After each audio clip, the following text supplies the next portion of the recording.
എനിക്കൊരു ഫ്രണ്ടുണ്ട്. അവൾക്ക് ഈ ചെടികളൊക്കെ ഭയങ്കര ഇഷ്ടമാണ്. അപ്പോൾ ഒരിക്കൽ ഞാൻ അവളെ വീട്ടിൽ പോയപ്പോൾ ഫ്രണ്ടിൽ സിറ്റ് ഔട്ടിൻ്റെ സൈഡിലൊക്കെ ആയിട്ട് ഇങ്ങനെ ചെടികളൊക്കെ ഇങ്ങനെ പ്ലാന്റ്സ് ഇങ്ങനെ ഹാങ് ചെയ്ത് വെച്ചിട്ടുണ്ട്. അപ്പം ഞാൻ നോക്കുമ്പം ഇവളിങ്ങനെ ആ ചെടീനെ നോക്കി ഇങ്ങനെ സംസാരിക്കുന്നു. ഇല്ല, എനിക്കിഷ്ടമാണ് ഒറ്റയ്ക്കിരിക്കുമ്പം ഇവരോട് സംസാരിക്കാൻ എന്ന് പറഞ്ഞു. അപ്പം ഞാനിങ്ങനെ ആലോചിക്കുകയാണ്, എത്ര പേര് നമുക്ക് ചുറ്റുമുണ്ട്. നമ്മൾ ഒരു കാര്യം സംസാരിച്ചാൽ കേട്ടിരിക്കാനുണ്ട്. ചുറ്റിലും ആൾക്കാരില്ലാത്തത് കൊണ്ടാണോ? എന്നിട്ട് നമ്മൾ കാണാറുണ്ട് ഈ നമ്മൾ വളർത്തുന്ന പെറ്റ്സിനെയൊക്കെ വെച്ചിട്ട് ഇങ്ങനെ സംസാരിക്കുന്നത്. മനുഷ്യന്മാരങ്ങനെയാണ്.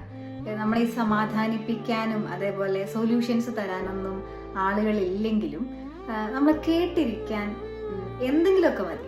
അതിപ്പോൾ മനുഷ്യർ തന്നെ ആവണമെന്നില്ല, അല്ലെങ്കിൽ നമ്മുടെ കൂടെയുള്ള ആളുകൾ തന്നെ ആവണമെന്നില്ല, എന്തെങ്കിലുമൊക്കെ മതി. നമ്മളെ ഹീൽ ചെയ്യാനും മോട്ടിവേറ്റ് ചെയ്യാനും ഒക്കെ നമ്മൾ മാത്രമേ ഉണ്ടാവുള്ളൂ. എല്ലാവർക്കും അവരുടേതായ തിരക്കും കാര്യങ്ങളൊക്കെ ഉണ്ടാവില്ല. എനിക്കൊരു ക്യൂരിയോസിറ്റി, അങ്ങനെയൊക്കെ സംസാരിച്ച് കഴിഞ്ഞാൽ എന്തായിരിക്കും എന്നുള്ളൊരു ധാരണ അറിയാൻ വേണ്ടിയിട്ട്.